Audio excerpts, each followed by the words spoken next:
네, 감사합니다. 오늘도 우리는 함께 신앙을 고백하면서 이 자리에 같이 하고 있습니다. 혼자만의 신앙이 아닌 함께하는 신앙으로, 믿음의 고백으로, 믿음의 공동체로 주님과 동행하는 이 시간이 되기를 소망합니다. 네, 우리 이미지 하나 띄워주시죠. 자, 여러분들 이 이미지를 보고 어떤 생각이 드십니까? 화목하고 편안한 화남 아파트. 네, 여기는 화남 분들만 사시는 곳인가 봅니다. 화목하고 편안한. 뭔가 좀 이상하죠? 자, 그 다음 이미지. 한꺼번에 4개의 이미지를 보겠습니다. 따뜻한 냉커피 한 잔 주세요. 자, 여기는 주차 금지구역입니다. 근데 주차장이래요. 주차를 하라는 건지 말라는 건지. 자, 청소년, 여기 청소년들 있는데 청소년 출입 금지라고 해놓고서 청소년들은 후문으로 출입해 주세요. 들어오라는 건가요? 말라는 건가요? 자, 냉면집 이름이 기계냉면입니다. 근데 무엇으로 뽑았다고요? 직접 손으로 뽑은 기계냉면. 제 처가가 포항인데 포항에 내려가다 보면 안강 기계라는 동네가 있습니다. 아마 그 가게 일부 그 이름이 아닐까 생각합니다. 손으로 직접 뽑은 기계냉면. 자, 뭔가 좀 이상하죠, 여러분. 네, 이를 두고 뭐라고 그러니까 모순이라고 하죠. 두 개의 가치, 이치가 서로 맞지 않는 것을 모순이라고 이야기합니다. 우리 신앙인들에게도 모순된 모습이 있어요. 무엇입니까? 저 역시 마찬가지인데 강단에서 말씀을 선포하지만 말씀대로 살아가지 못하는 제 모습을 보면서 언행이 일치하지 않는구나. 그죠? 근데 언행이 일치하는 것을 넘어서 우리는 믿음의 소유자 아닙니까? 신행이 일치하지 않는다. 신행 불일치의 모습을 보일 때 사람들은 우리를 바라보면서 저 예수쟁이들. 그죠? 이 좋은 말이면 좋은데 비난의 말이면 우리가 예수님의 신앙을, 예수의 믿음을 갖고 살지만 그렇지 못할 때 우리가 비난받고 손가락질 당하는 것 아닌가 생각하게 됩니다. 오늘도 다시 한번 말씀을 통해서 우리의 신앙을 점검하고 나의 신앙 고백의 대상이 되시는 우리 구주 예수님이 어떤 분이신지 다시 한번 점검하는 시간이 되기를 바랍니다. 자, 여러분들은 여러분들이 어떤 분인지 스스로 잘 알고 계십니까? 나는 뭐 온유한 사람이야, 또는 나는 마음이 넓은 사람이야, 뭐 그럴 수 있어요. 제가 아까 1부 때 질문했는데 아무도 손을 안 드시더라고요. 그래서 질문하지 않겠습니다, 여러분. 여러분들이 아마 여러분들 스스로가 나는 어떤 사람인지 분명히 잘 알고 계실 겁니다. 자, 그래서 여러분들에게 스스로 나는 어떤 사람인지 잘 안다. 그런데 사람들이 살다 보니까 옆에 있는 사람한테 물어보잖아요. 내가 어떤 사람인 줄 알아? 그죠? 이렇게 물어보지 않습니까? 자, 그런데 그런 물음 가운데 우리 대중가수가 이렇게 노래를 합니다. 내가 나를 모르는데 난들 너를 알겠느냐? 한 치 앞도 모두 몰라. 다 안다면 재미없지.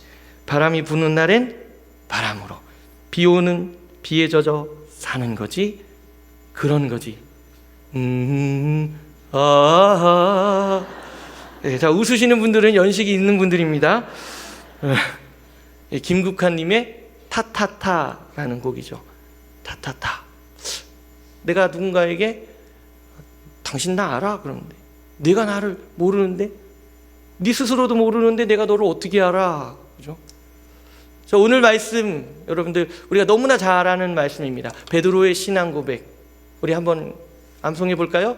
주는 그리스도시요 살아계신 하나님의 아들이시니이다. 이 베드로의 유명한 고백 아닙니까? 주는 그리스도시요 살아계신 하나님의 아들이시니이다.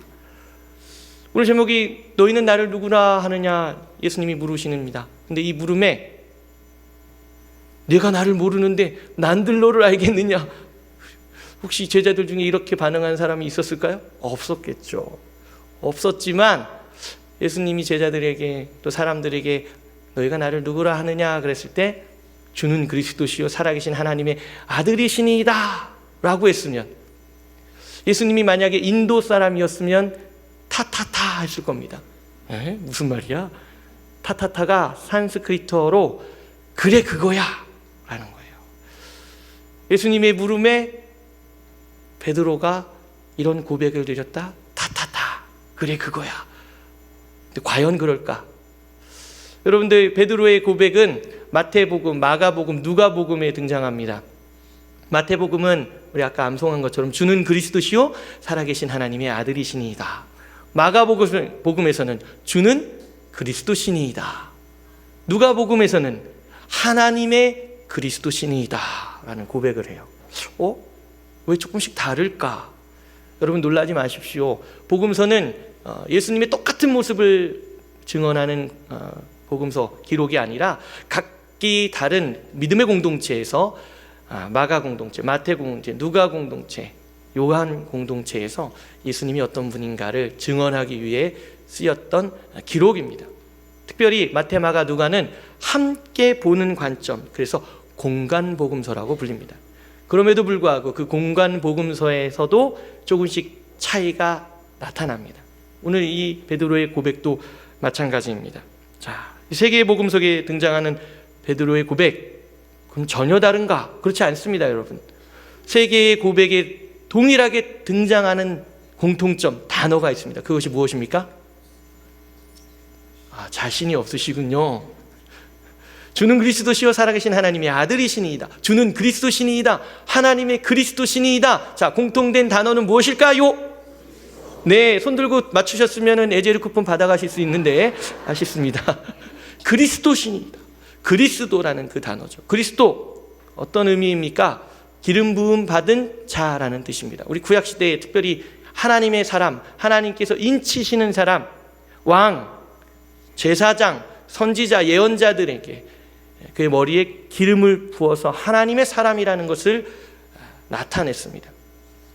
자, 하나님의 사람, 하나님의 인치심을 받은 자, 다른 말로 하면 메시아, 구세주라는 의미인 것이죠.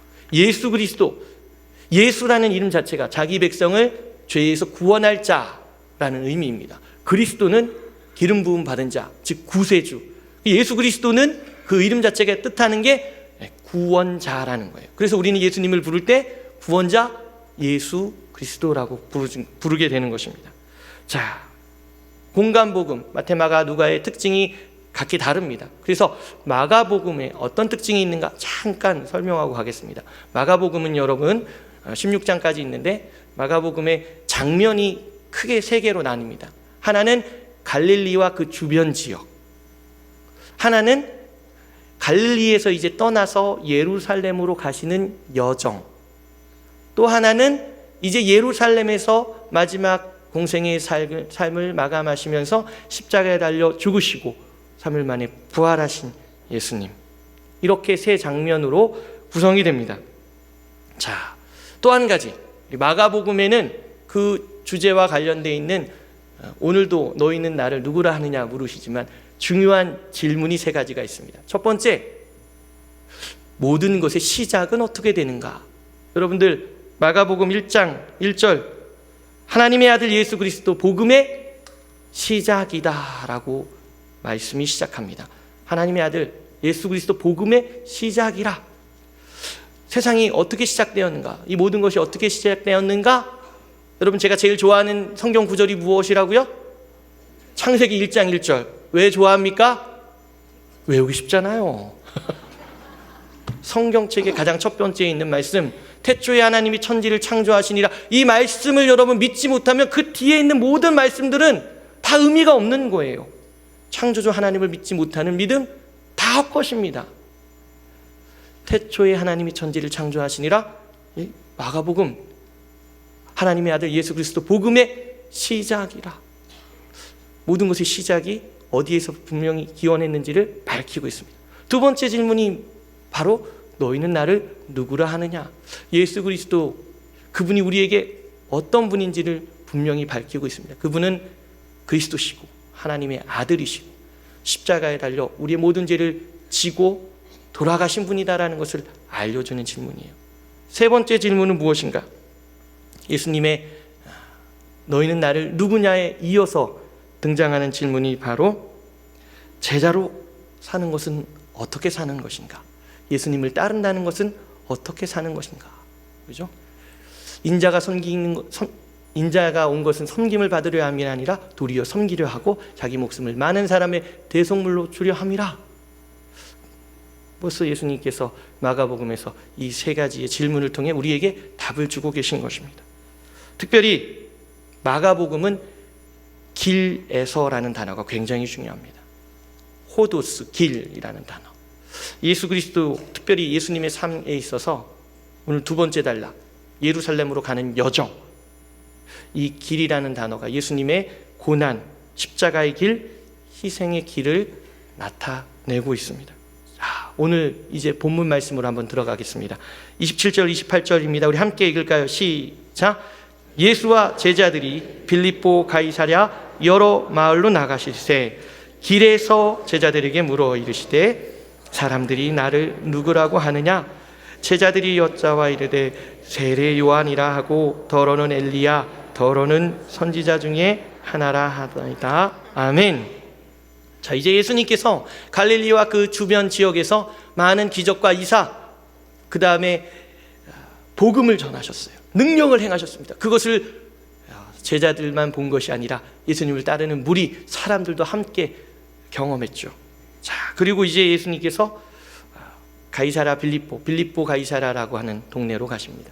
자, 이 동네 이름 헤롯 왕 빌립과 관련이 있습니다. 자신의 이름을 따서 도시를 지었는데 그 이름에 로마의 황제인 가이사 이름을 같이 붙여서 가이사랴 빌립보라는 도시를 세우게 됩니다. 자, 우리 지도를 한번 보여주시죠. 네, 가이사랴 빌립보 어딘지 보이십니까? 눈을 크게 뜨고 봐야 됩니다. 저기 보면 우리 갈릴리 호수 위쪽 북쪽에 가이사랴 빌립보가 있습니다. 그 위에 우리가 헐몬산이라고 부르는 헤르몬산이 있습니다. 자, 이스라엘 땅의 가장 북쪽에 위치한 가이사랴 빌립보. 자, 이곳은 가나안 시대 때부터 우상을 숭배했던 지역입니다. 특별히 어떤 우상? 목축과 가축의 신 판, 목동과 가축의 신 판이라는 신을 섬기던 동네입니다. 그러니까 예수님께서 제자들에게 사람들이 나를 누구나 하느냐 심심해서 물어본 것이 아닙니다. 예수님이 의도가 있었던 거예요. 어떤 의도? 자, 이방 우상을 숭배하는, 판신을 숭배하는 그 동네, 그 길에서 사람들이 나를 누구라고 하느냐라고 물어보시는 거죠. 사람들이 나를 누구라 하느냐? 제자들이 대답합니다. 세례 요한이라고 합니다. 왜 갑자기 세례 요한일까요? 예수님의 생김새가 세례 요한과 닮아서? 아닙니다. 세례 요한과 예수님은 동시대 사람입니다. 예수님이 공생애를 시작하기 전에 요단강에 나오셔서 세례 요한에게 세례를 받으시죠. 세례 요한과 예수님의 사역의 첫 일성 외침은 같았습니다. 회개하라, 천국이 가까이 왔느니라. 세례 요한도 그렇게 외쳤고 예수님도 그렇게 외쳤습니다. 그러니까 두 사람이 비슷해 보이는 거예요. 하는 사역도 비슷합니다. 둘 다 제자들이 있어요. 또 엘리야라고도 합니다. 왜 엘리야라고 그럴까? 여러분들 말씀을 보면 구약의 가장 마지막 우리 말라기 선지자의 말씀 있죠. 말라기 4장 5절에 보면 보라, 여호와의 크고 두려운 날에 이르기 전에 내가 선지자 엘리야를 너희에게 보내겠다 라는 예언의 말씀이 있습니다. 그러니까 하나님의 능력을 행하는 사람이니 저 사람이 엘리야겠구나, 약속하신 그 엘리야구나 라고 하는 거예요. 엘리야가 선지자이기도 하지만 또 선지자 중에 하나라고도 합니다. 그러니 왜 그럴까?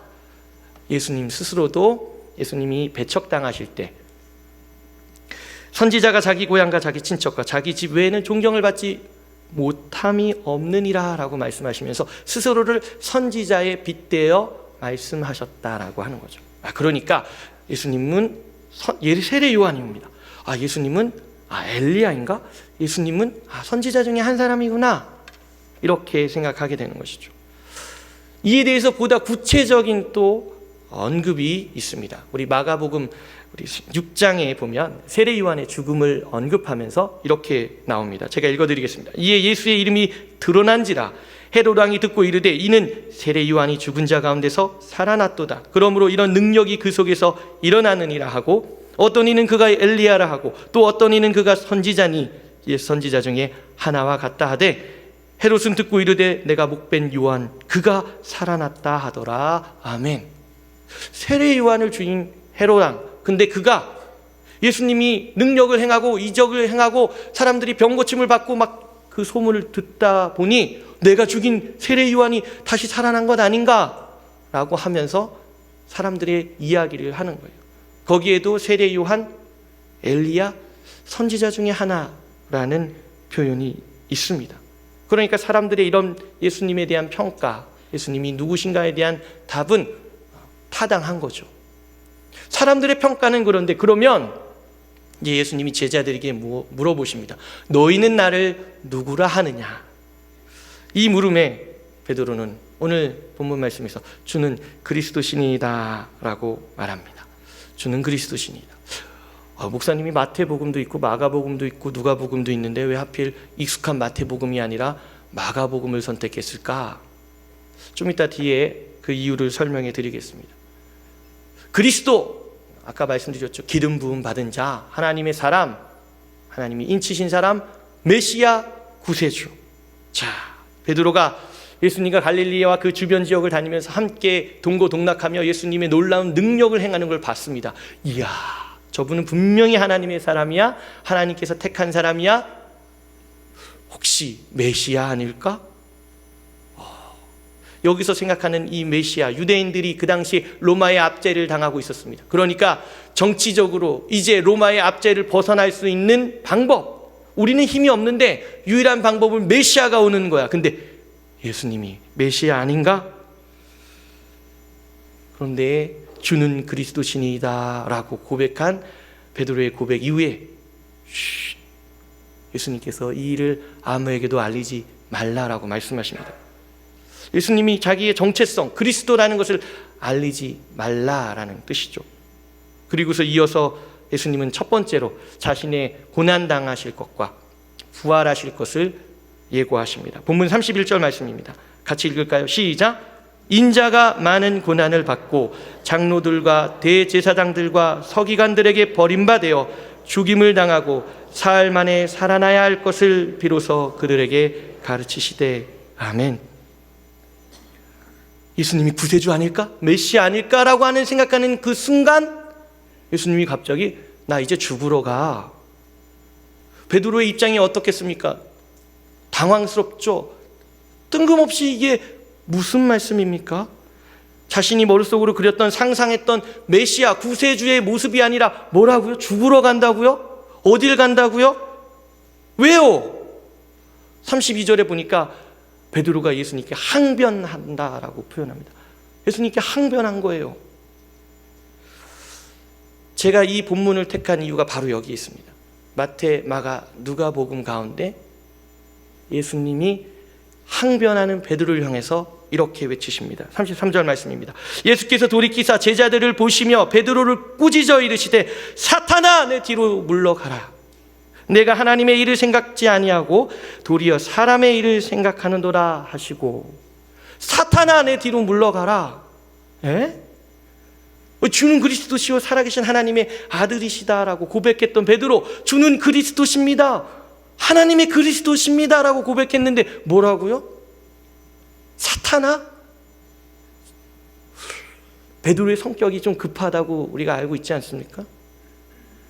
베드로가 예수님께 항변하다라고 했던 이 헬라어 단어, 항변하다, 에피티마오라는 단어입니다. 예수님께서 베드로를 꾸짖다라고 했을 때 그 꾸짖다라는 단어가 바로 동일한 단어, 에피티마오. 무슨 말입니까? 베드로가 예수님께 항변했다라는 건 베드로가 화가 나서 예수님한테 소리 지르면서 예수님을 꾸짖는 거예요. 예수님 정신 차리세요. 무슨 말이세요? 왜 죽으러 가십니까? 당신은 메시아지 않습니까? 능력을 행하는 자 아닙니까? 하나님의 사람 아닙니까? 이렇게 소리 지르며 예수님을 꾸짖은 거예요, 베드로가. 그랬더니 예수님이 다시 에피티마오, 베드로를 꾸짖는 거예요. 사탄아 내 뒤로 물러가라. 제가 아까 주는 그리스도시니다 라고 베드로가 고백했을 때 예수님이 인도 사람이라면 뭐라고 했다고요? 탕탕탕 말고 타타타. 그래 그거야. 과연 예수님이 속으로 그렇게 말씀하셨을까? 아니요. 그렇지 않을 거예요. 왜요? 지금 이 모습만 봐도 알 수 있지 않습니까? 베드로를 꾸짖으신 예수님, 이제 무리와 제자들을 불러서 참된 그리스도의 길이 무엇인지, 그 영광이 무엇인지를 말씀하십니다. 본문 34절에서 35절 말씀입니다. 제가 읽어드리겠습니다. 무리와 제자들을 불러 이르시되 누구든지 나를 따라오려거든 자기를 부인하고 자기 십자가를 지고 나를 따를 것이니라. 누구든지 자기 목숨을 구원하고자 하면 잃을 것이요 누구든지 나와 복음을 위하여 자기 목숨을 잃으면 구원하리라. 아멘. 예수님께서 말씀하시는 그리스도, 메시아, 구세주는 유대인들이 당시에 생각하던 그런 정치적인 왕으로 오는 메시아, 그리스도가 아니었습니다. 사람들 잘못 생각하고 있는 거예요. 제자들 역시 마찬가지입니다. 베드로 역시 마찬가지였어요. 잘못 생각하고 있었어요. 베드로만 이렇게 생각했는가? 그렇지 않아요. 제자들 역시 똑같은 생각을 하고 있습니다. 오늘 이 말씀이 첫 번째 예수님의 순환 예고거든요. 그런데 두 번째 순환 예고, 이어서 마지막에 세 번째 순환 예고가 언급되는 장면에 제자들 중에 세베대의 아들 야고보와 요한이 예수님께 청을 합니다. 어떤 청을 할까?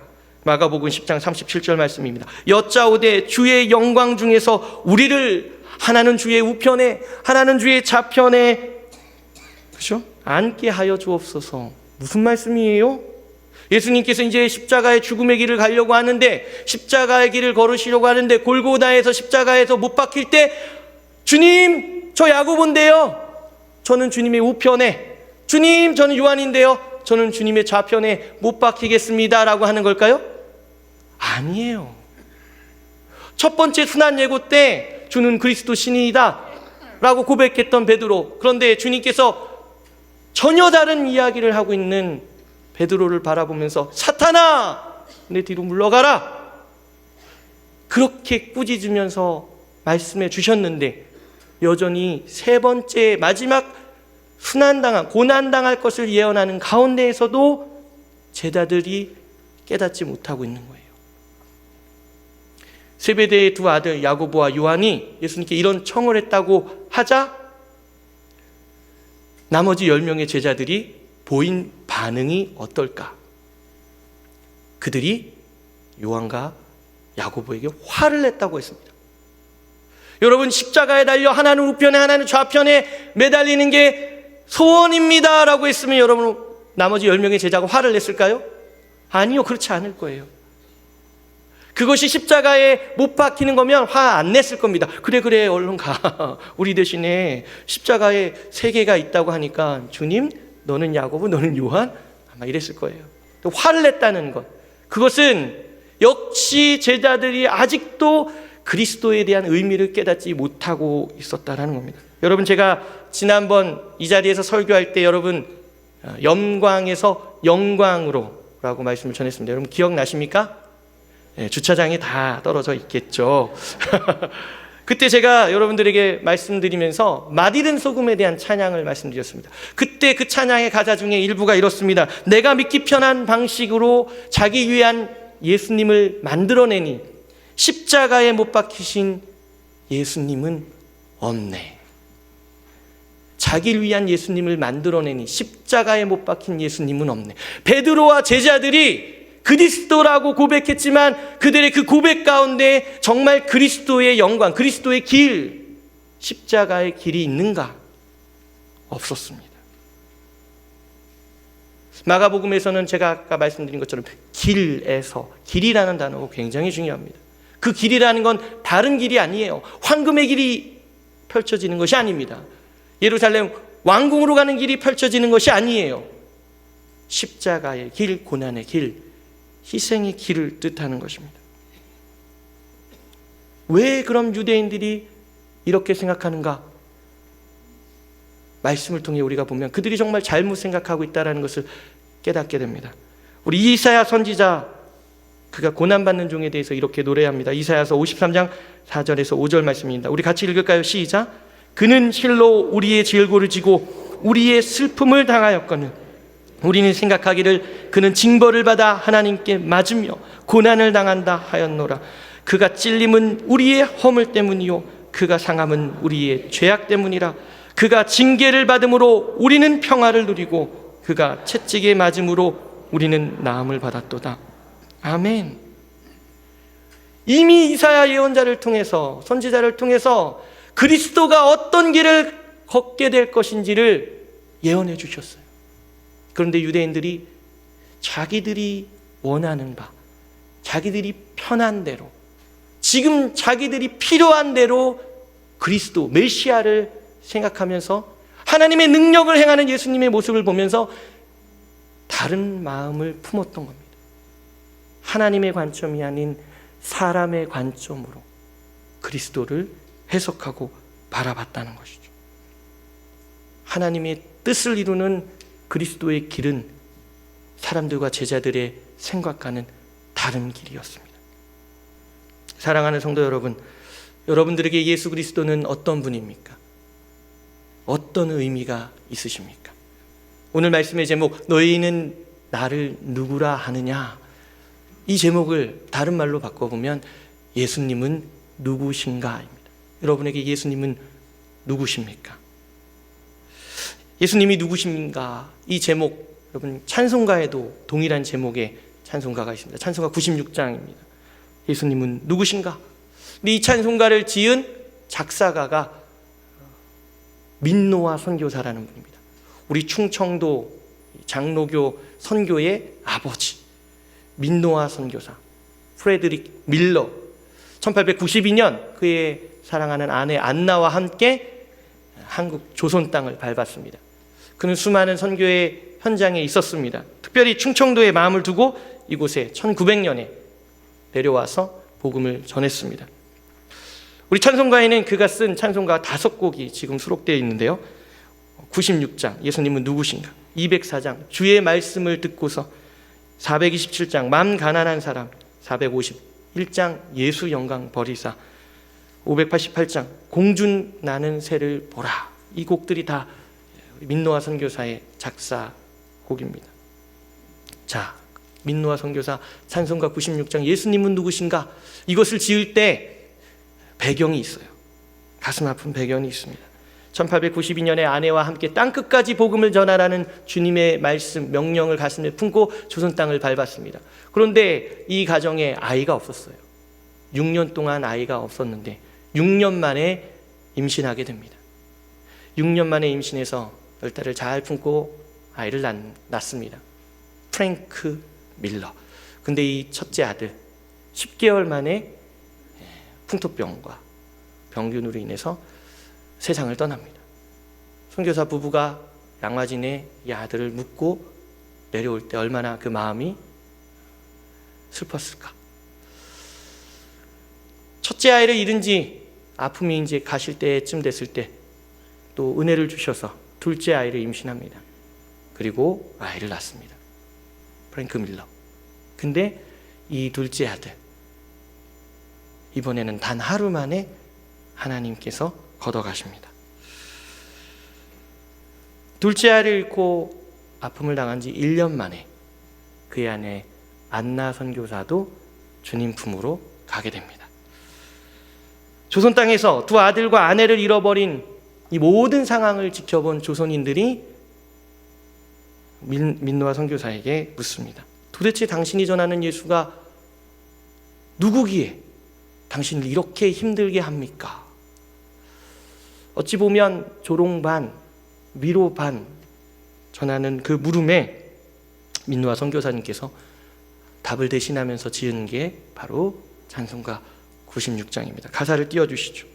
예수님은 누구신가? 우는 자의 위로, 없는 자의 풍성, 천한 자의 높음, 잡힌 자의 노임, 그리고 우리의 기쁨. 예수님은 누구신가? 약한 자의 강함, 눈먼 자의 빛, 병든 자의 고침, 죽은 자의 부활, 그리고 우리 생명.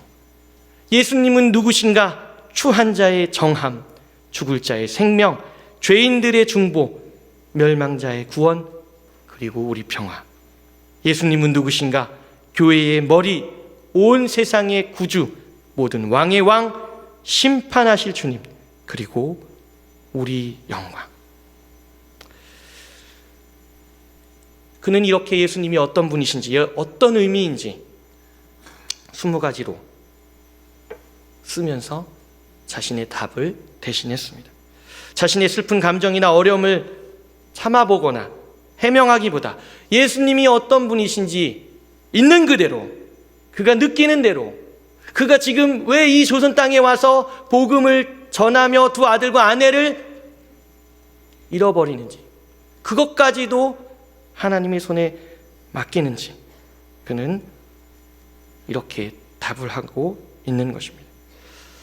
민노아 선교사님의 유해는 우리 청주, 우리 일신 여중교, 일신학원 경내에 있습니다.